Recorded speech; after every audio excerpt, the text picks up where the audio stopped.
tonight in the Ozarks was concentrated east of Springfield, primarily in Phelps and Dent counties.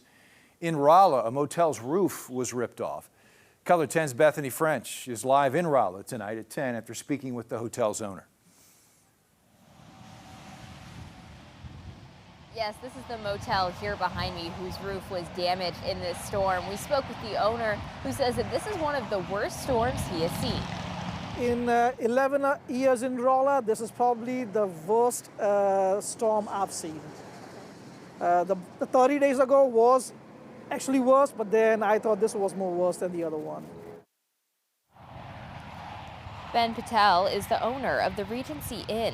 He says this storm came in quickly and only lasted a few minutes, but it was dark enough for his outdoor lights to turn on. The Regency Inn made it out of the last storm here in Rolla without any damage, but this time Patel was not as lucky.